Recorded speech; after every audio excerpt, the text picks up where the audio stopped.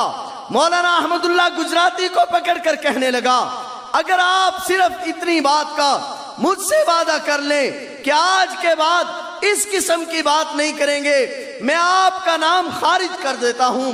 احمد اللہ گجراتی نے کہا نہیں نہیں، میں اپنے دوستوں کے ساتھ رہنا پسند کرتا ہوں۔ اس لیے مولانا احمد اللہ گجراتی کو بھی سامنے بٹھا کر ان کے شعلے ہو جانے کے بعد علماء کرام کے ایک جماعت کو پھر وہاں ڈال دیا گیا۔ میں اگر اس ہسٹری کو پڑھنا شروع کروں گا تو شاید یہ وقت میرے ساتھ وفا نہ کرے اور بات ہماری ادھوری رہ جائے۔ اکابرین 1857 کی جنگ آزادی کے بعد ملک میں عجیب کیفیت ہو گئی۔ 10,000 سے زائد مساجد کو، مدارس کو بلڈوز کر دیا گیا، کتابوں کو جلا دیا گیا۔ اس صورتحال میں حجت الاسلام مولانا محمد قاسم نانوتوی، قطب الارشاد مولانا رشید احمد گنگوہی، ان حضرات نے اپنے اکابرین کے مشورے سے جیل سے رہائی کے بعد ان حضرات نے دیوبند کی بستی میں ایک مدرسے کی بنیاد رکھی، جس کی بنیاد کے وقت حجت الاسلام مولانا محمد قاسم نانوتوی رحمہ اللہ تعالی نے یہ فرمایا کہ اس مدرسے کی پہلی اینٹ میں اس شخص سے رکھواؤں گا جس کو کسی نے کبیرہ گناہ کرنا تو دور کی بات ہے، صغیرہ گناہ کرتے بھی کبھی نہیں دیکھا۔ چنانچہ حضرت مولانا عبداللہ صاحب خواجہ منع شاہ نے دارالعلوم دیوبند کی پہلی اینٹ رکھی۔ یہ وہی لوگ تھے جو انگریز کے خلاف علم بغاوت بلند کر چکے تھے۔ ابھی انگریز یہاں سے گیا نہیں، مگر انہوں نے، ان کے جسموں کے خون نے انگریز کی آگ کو بھی ٹھنڈا ضرور کر دیا تھا، اور انگریز یہ سوچنے پر مجبور ہو گیا تھا کہ شاید میرے لیے مشکلات بن جائیں۔ شیخ حضرت حجت الاسلام مولانا محمد قاسم نانوتوی، قطب الارشاد مولانا رشید احمد گنگوہی نے اپنے طلباء کی تربیت کی۔ اس مدرسے میں پہلا طالب علم جو داخل ہوا اس کو آج دنیا شیخ الہند مولانا محمود حسن کے نام سے یاد کرتی ہے۔ استاد کا نام بھی محمود ہے، شاگرد کا نام بھی محمود ہے۔ پھر اسی فتوے کو حضرت شیخ الہند نے دہرایا۔ میں جہاں بات لے جانا چاہ رہا ہوں، میرا دعویٰ یہ تھا کہ بر صغیر میں دین علماء نے بچایا ہے، علماء نے اس کے لیے محنت کی ہے۔ شیخ الہند نے اس فتوے کو پھر دہرایا، اور تاریخ گواہ ہے، تاریخ کالا پانی کے جیل گواہ ہے۔ دنیا جانتی ہے تحریک ریشمی رومال چلی، انگریز کے خلاف پھر بغاوت ہوئی، پانی پت کی لڑائی ہوئی۔ یہ علماء اکابرین امت بار بار انگریز کے خلاف بغاوت کرتے رہے، حتیٰ کہ آج وہ وقت آن پہنچا کہ انگریز بر صغیر چھوڑنے پر مجبور ہو گیا۔ مجبور ہوا یا نہیں ہوا؟ مجبور ہوا یا نہیں ہوا؟ میں جو بات کہنا چاہ رہا تھا، انگریز نے 3 فیصلے کی، یاد ہے بات؟ قرآن کریم کو ختم کر دو، مولوی کو ختم کر دو، جی ان میں فرقہ واریت پھیلاؤ، ان کو آپس میں لڑاؤ۔ لیکن میں یہ بات کہنے میں کوئی عار محسوس نہیں کر رہا کہ میرے اکابرین اس ساری حقیقت کو سمجھ گئے، ادھر وہ انگریز سے بھی ٹکراتے رہے، اس کے باوجود اپنی قوم کا ایمان بھی بچاتے رہے۔ انگریز نے کہا تھا لڑاؤ، لڑائی کا مقصد کیا تھا پتہ ہے؟ انگریزوں نے اپنی کتابوں میں لکھا ہے، ہسٹری میں موجود ہے۔ انگریز نے کہا ہم اس لیے لڑانا چاہتے ہیں کہ اس قوم سے جذبہ جہاد نکالا جائے، اور جذبہ جہاد نکالنے کے لیے انگریز نے سب سے پہلے جس آدمی کی تربیت کی اس کو آج دنیا ملعون زمانہ مرزا غلام احمد قادیانی کے نام سے جانتی ہے، جس بدبخت نے آ کر بر صغیر میں پہلا فتویٰ دیا کہ انگریز کے خلاف جہاد کی اجازت نہیں ہے، اس کے خلاف جہاد مت کرو۔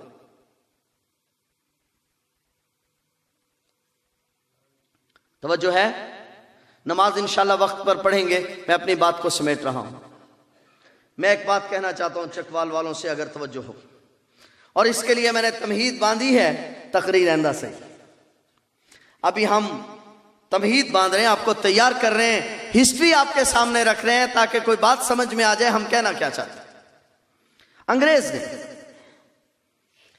جب علماء کرام میں یہ حربہ اس کا ناکام ہو گیا، قرآن کریم کے نسخے جلانے کے باوجود یہاں سے علماء کو ختم نہیں کیا جا سکا، علماء کرام کو پھانسی لگانے کے باوجود یہاں سے علماء کو ختم نہیں کیا جا سکا، تو اب اس نے فرقہ واریت کی جنگ کا آغاز کیا، اور اس کا پہلا پودا، پہلا آدمی جو اس نے پالا، آج اس کو دنیا مرزا غلام احمد قادیانی کے نام سے جانتی ہے۔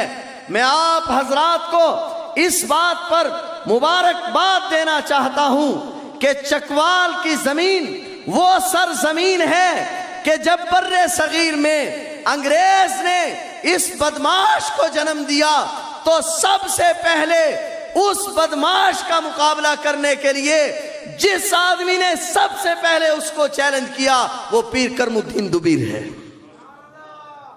جان رہے ہو بات، سمجھ رہے ہو میری یا نہیں سمجھ رہے؟ اس دھرتی سے سب سے پہلے اس کو چیلنج دیا گیا، 3 شخصوں نے آپ کو معلوم ہوگا اس کو چیلنج کیا، 2 آدمی براہ راست اس سے ٹکرائے۔ ایک پیر میر علی شاہ گولڑے والے، ایک پیر کرم الدین دبیر۔ ذرا غور کرنا، توجہ ہے آپ کی؟ میں ایک بات کہا کرتا ہوں کہ اگر صحابہ کرام کی زندگی دیکھی جائے تو ایک صحابی ہیں حضرت حذیفہ بن یمان۔ حضرت حذیفہ بن یمان فرماتے ہیں کہ باقی صحابہ کرام حضور سے خیر کے بارے میں سوال کیا کرتے تھے، اور میں حضور سے شر کے بارے میں پوچھتا تھا، فلاں شر کیسے آئے گا؟ کیوں پوچھتا تھا؟ بات ہے اس لیے تاکہ آنے والی نسلوں کو اس شر سے بچایا جا سکے۔ علماء دیوبند بر صغیر میں اس جماعت کا نام ہے جس جماعت نے ہمیشہ اس شر کو تلاش کیا ہے۔ نہیں سمجھ رہے بات؟ اس شر کو تلاش کیا ہے جس شر سے امت کے نقصان کا اندیشہ ہے، اور ان کی خوردبین نگاہ اس شر کو بہت پہلے سے پڑھ لیتی ہے۔ چنانچہ دیوبندی بریلویوں کے متفقہ پیر حاجی امداد اللہ مہاجر مکی رحمہ اللہ تعالی، جو پیر میر علی شاہ کے مرشد ہیں اور پیر میر علی شاہ ان کے خلیفہ ہیں، حضرت حاجی امداد اللہ مہاجر مکی نے حضرت پیر میر علی شاہ سے فرمایا تم ہندوستان چلے جاؤ، اس لیے کہ وہاں سے ایک اور فتنے کی بو آتی ہے۔ آپ کی خوردبین نگاہ نے اس کو دیکھا. آج لوگ کہتے ہیں تسی پیرانو نہیں مانتے. میں کہا کرتا ہوں ہم پیروں کو بھی مانتے ہیں, پیروں کی بات بھی مانتے ہیں. لوگ پیروں کو تو مانتے ہیں, ان کی بات. پیر میر علی شاہ کو, اور یہ بھی بات عجیب ہے, پیر میر علی شاہ کو چیلنج کیا غلام احمد قادیانی نے, اور غلام احمد قادیانی کو چیلنج کیا پیر کرم الدین نے. بات سمجھ رہے ہیں؟ پیر میر علی شاہ بڑا آدمی تھا. پیر میر علی شاہ کو جب چیلنج کیا, عجیب چیلنج کیا, بے وقوف جو تھا, چیلنج کیا کہ تم ایک تفسیر لکھو, میں بھی ایک تفسیر لکھتا ہوں, پھر وہ تفسیر لکھ کے ہم پبلک کے سامنے پیش کریں گے. جس کی تفسیر قبول کر لی گئی وہ سچا, جس کی تفسیر قبول نہ کی وہ جھوٹا. پیر میر علی شاہ نے کہا کس کو کھلانا چاہتے ہو, یہ کس کو باتیں کر رہے ہو, سنو, تم تفسیر لکھو میں تفسیر لکھوں, اس مغالطے میں قوم کو کیوں ڈالتے ہو؟ تم بھی اللہ کا نام لے کر بسم اللہ پڑھ کے قلم اللہ کے قرآن پر رکھ دو, میں بھی اللہ کے قرآن پہ رکھ دیتا ہوں. جس کا قلم خود چلنا شروع کر دے وہ سچا ہے, جس کا قلم خود نہ چلے وہ جھوٹا. توجہ ہے؟ اب میں پیر میر علی شاہ کا ذکر کروں اور مرشد کا ذکر نہ کروں جس نے بھیجا ہے؟ نہیں سمجھ رہے؟ جو اس بات کو سمجھ رہے ہیں, میں کہنا یہ چاہتا ہوں اس خطے کے حوالے سے کہ ہم نے اس دن سے لے کر آج تک دشمن کا مقابلہ کیا. میری گفتگو وقت کا تقاضا ہے, ہم اس کو یہیں بند کر رہے ہیں, اور آئندہ نشست میں پھر یہیں سے بات کو شروع کریں گے انشاءاللہ العزیز. گفتگو کا خلاصہ یہ ہے کہ الحمدللہ ثم الحمدللہ ثم الحمدللہ, بر صغیر میں جو دین باقی رہا, میں نے بات یہیں سے شروع کی تھی نا, بر صغیر میں جو دین باقی رہا وہ اکابر علماء کی وجہ سے باقی رہا, ان کی قربانیوں کی وجہ سے باقی رہا. ان کی قربانیوں کی ایک قسط میں نے عرض کر دی ہے. دارالعلوم دیوبند کی بنیاد سے قاضی مظہر حسین صاحب تک, حجت الاسلام مولانا قاسم نانوتوی سے لے کر حضرت قاضی صاحب رحمہ اللہ تعالی تک آئندہ نشست میں عرض کریں گے. اب وقت کا تقاضا یہ ہے کہ بات میری لمبی ہو جائے گی, نماز عصر کا وقت ختم ہوا چاہتا ہے, آئندہ انشاءاللہ اس کو عرض کریں گے.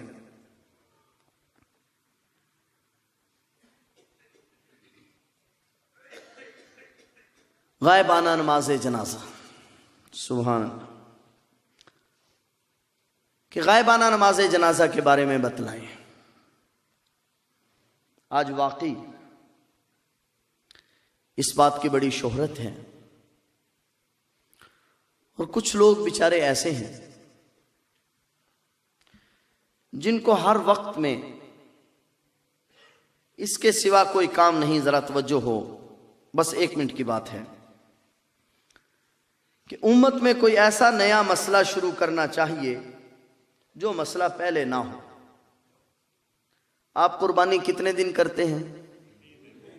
اور کچھ لوگ آپ نے سنے ہوں گے کچھ سالوں سے کہ وہ قربانی کتنے دن کر رہے ہیں؟ 4 دن. یعنی نیا مسئلہ کوئی نہ کوئی چھیڑنا ہے. آپ 1400 سال کی تاریخ پڑھ لیں, 1400 سال کی تاریخ میں آپ کو نہیں نظر آئے گا کہ امت میں کبھی یہ ہوا ہو کہ لوگ مسجد میں آتے ہوں اور کپڑے سروں سے اتار کر پھینک دیتے ہوں اور پھر نماز پڑھتے ہوں. لیکن اب آپ کو ملے گا. ناراض نہیں ہونا, میں پہلے عرض کر چکا ہوں, میں دلائل کی دنیا کا آدمی ہوں, دلائل کی دنیا میں بات کرنے کا آدمی. ہم دلائل بیان بھی کرتے ہیں, سنتے بھی ہیں, دلائل دینے کا حوصلہ بھی رکھتے ہیں اور سننے کا حوصلہ بھی رکھتے ہیں. آپ نے نہیں سنا ہوگا, پیچھے آپ چلے جائیں, بلکہ کوئی نوجوان کسی بڑے کے سامنے سر سے کپڑا نہیں اتارتا تھا۔ آج صورتحال یہ ہے کہ خانہ خدا میں آ کر کپڑا ہوتے ہوئے اتار کر پھینکا جاتا ہے، جبکہ دنیا کی کسی کتاب میں حدیث نہیں ہے کہ حضور علیہ الصلوۃ والسلام نے، آپ کے خلفائے راشدین نے آپ کی موجودگی میں کبھی سر سے کپڑا اتار کر نماز پڑھی، مگر آج ایسا کیا جا رہا ہے۔ اسی طرح حضور علیہ الصلوۃ والسلام کی موجودگی میں جلیل القدر صحابہ کرام شہید ہوئے، جلیل القدر صحابہ کرام کا انتقال ہوا۔ مثلا حضور علیہ الصلوۃ والسلام نے 70 صحابہ کرام کو تبلیغ کے لیے بھیجا، شہید ہو گئے۔ حضور علیہ السلام نے ان کا غیبانہ جنازہ نہیں پڑھا۔ حضور علیہ السلام بدر میں تشریف لے گئے، پیچھے آپ کی بیٹی حضرت رقیہ بیمار ہو گئی، آپ قریب پہنچ چکے تھے مدینہ کے، مگر ان کو پہلے دفن کر دیا گیا۔ حضور علیہ السلام نے ان کا غیبانہ جنازہ نہیں پڑھا۔ حضور علیہ السلام کی زندگی میں 20 واقعات ایسے ہیں کہ لوگوں کے شہادت اور انتقال کی خبر ملی، مگر آپ نے غیبانہ جنازہ نہیں پڑھا۔ حضرت ابو بکر صدیق کا انتقال ہوا، پورے عرب میں آپ کے حاضر جنازے کے سوا کہیں غیبانہ جنازہ نہیں پڑھا گیا۔ خلفائے راشدین کے انتقال ہوتے رہے، کرب و بلا میں حسنین کریمین شہید ہوئے، صحابہ کرام موجود تھے، حسنین کریمین ظلمن شہید ہوئے، مگر ان کا غیبانہ جنازہ نہیں پڑھا گیا۔ حضور علیہ السلام نے 2 شخصوں کا پڑھا، نجاشی بادشاہ، اس کے بارے میں لکھا ہے کہ یہ حضور علیہ السلام کی خصوصیت ہے یا نجاشی بادشاہ کی خصوصیت ہے۔ اور ایک اور شخص، 2 شخصوں کا جنازہ حضور نے پڑھا، مگر اس کے بارے میں محدثین کا اتفاق ہے کہ یہ حضور علیہ السلام کی خصوصیت ہے۔ کیوں پڑھا؟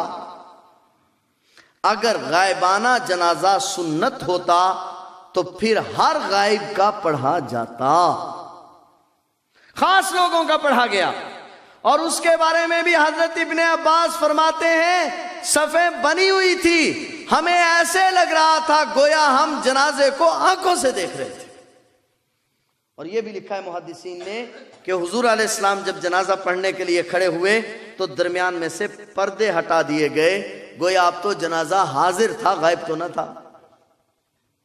لہذا امت میں غائبانہ جنازہ ہمارے ہاں ثابت نہیں ہے۔ حضور علیہ السلام نے جو پڑھا ہے وہ آپ کی خصوصیت ہے یا ان لوگوں کی خصوصیت ہے جن کا جنازہ پڑھا گیا ہے۔ اللہ تعالی ہم سب کو سمجھ نصیب فرمائے۔ وہ طلباء کرام جن کی دستار بندی ہونی ہے وہ جلدی سے۔ نحمدہ و نصلی علی رسول الکریم۔ یہ سالانہ جلسہ بس اصلاح دستار بندی مدرسہ تعلیم القرآن چاک باکر شاہ منعقد ہوا ہے۔ یہ جب سے مدرسہ بنا اس کے اندر سے سینکڑوں حفاظ الحمدللہ قرآن پاک کے حافظ بن کے نکلے ہیں، اور یہ مدرسہ یہ گلشن لگایا ہوا میرے پیر مرشد حضرت مولانا قاضی مظہر حسین رحمہ اللہ کا ہے، جنہوں نے ہم پہ بھی محنت کی اور ہم نے اس مدرسے کو بنایا، اور اس کی آج جو ہے الحمدللہ علاقے کے اندر بہت زیادہ خوشبو آ رہی ہے۔ آپ حضرات کے سامنے اس کا نتیجہ، اس کا رزلٹ کہ ہر سال الحمدللہ بہت سارے حفاظ اس مدرسے سے قرآن پاک حفظ کر کے نکلتے ہیں، اور جہاں رمضان کے اندر سنانے کے لیے جاتے ہیں وہ حضرات بھی دیکھ کے حیران ہو جاتے ہیں۔ جب ان حفاظ کا قرآن سنتے ہیں تو وہ بھی غور و فکر کرتے ہیں کہ آیا یہ حفاظ کون سے مدرسے کے اندر پڑھ کے آئے ہیں۔ تو الحمدللہ اس مدرسے کا ایک نام ہے جو الحمدللہ حضرت مولانا قاضی مظہر حسین رحمہ اللہ کی دعاؤں کا نتیجہ ہے، ان کی محنتوں کا نتیجہ ہے۔ اللہ اس مرد قلندر کی قبر پر اپنی رحمتوں برکتوں کا نزول فرمائے، اور اللہ ہم ان حضرات کے نقش قدم پہ چلنے کی توفیق نصیب فرمائے۔ زیادہ بات کرنے کا وقت نہیں، جن احباب کی دستار بندی ہونی ہے ان حضرات سے گزارش ہے کہ وہ اسٹیج کے قریب قریب تشریف لیں۔ اس سالانہ مدرسہ تعلیم القرآن چک بکرشا کی آمدن اور خرچ اس جلسے کے موقع پر بتائی جاتی ہے، تو اس مدرسے کی 3 مدیں ہیں۔ پہلی مد ہے صدقہ اور چندہ، اس کی پچھلے سال بچت تھی 51,379 روپے، اور موجودہ آمدن ہوئی اس میں 6,96,937 روپے۔ کل آمدن سابقہ بچت اور موجودہ آمدن ملا کے کل آمدن ہوئی 7,48,316 روپے، اور اس کے اندر جو خرچ ہوا وہ 7,22,940 روپے۔ اس مد کے اندر بچت آئی ہے 25,376 روپے۔ اور اس مدرسے کی دوسری مد ہے زکوٰۃ عشر فطرانہ، اس کے اندر موجودہ سال کے اندر بچت تھی 7,79,621 روپے، اور موجودہ آمدن جو اس سال ہوئی 13,92,235 روپے۔ آپ دونوں ملا کے کل آمدن بن گئی 21,71,856 روپے، اور اس کے اندر خرچ ہوا 9,20,514 روپے، اور اس کے اندر بچت ہوئی 12,51,342 روپے۔ اور تیسری مد ہے تعمیر فنڈ، اس کے اندر پچھلے سال بچت تھی 1,254 روپے، اور موجودہ آمدن ہوئی 1,35,940 روپے۔ کل آمدن ہو گئی 1,37,194 روپے، اور اس کے اندر خرچ ہوا 1,33,003 روپے، اور بچت آئی 4,191 روپے۔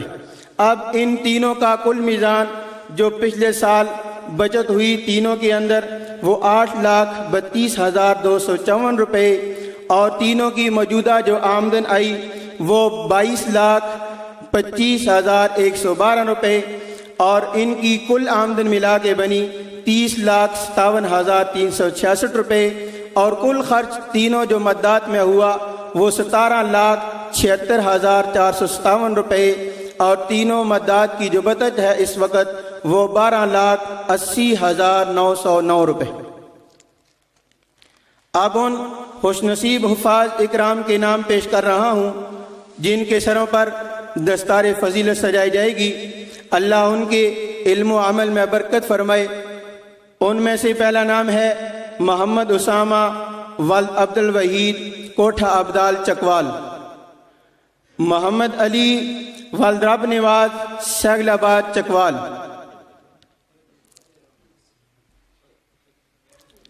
وسیم حسن ولد مطلوب حسین ڈوک وزیرہ چکوال،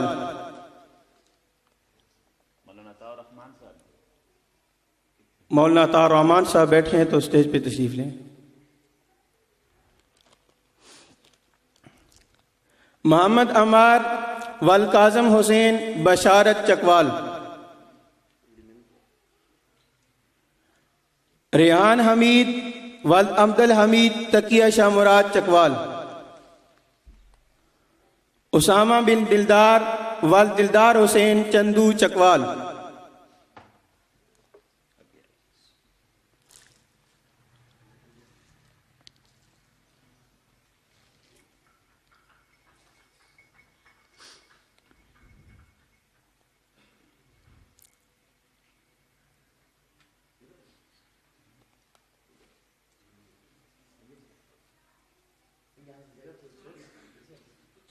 پیچھے جاؤ بچے تھوڑے پیچھے جاؤ، قاسم ریاض ولد محمد ریاض جنڈیال فیض اللہ چکوال، اللہ راضی ولد امتیاز حسین سیل آباد چکوال،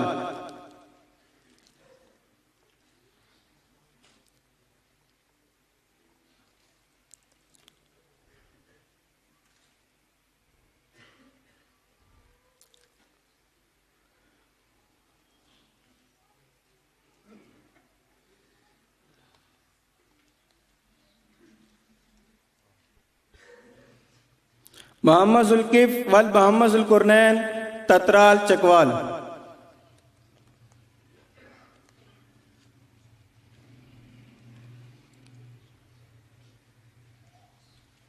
یہ تھے شعبہ حفظ مدرسہ تعلیم القرآن چاک باقر شاہ سے حفظ کرنے والے طلباء جامعہ سیدہ فاطمۃ الزہرا للبنات چاک باقر شاہ کے اندر شعبہ کتب کے اندر جو بچیاں اس سال فارغ ہوئیں، ان کے سرپرستوں سے گزارش ہے وہ بھی قریب تشریف لے آئیں۔ ڈاکٹر حاجی محمد الیاس چاک باقر شاہ۔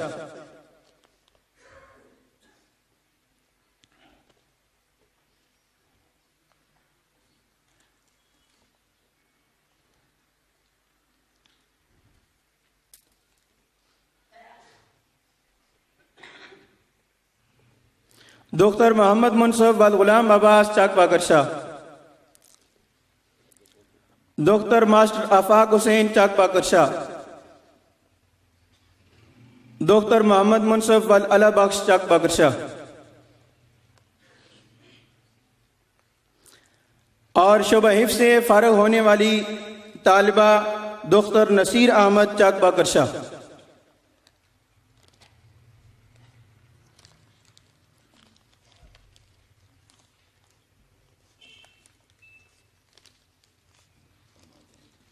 حضرت سے دعاؤں کی درخواست ہے۔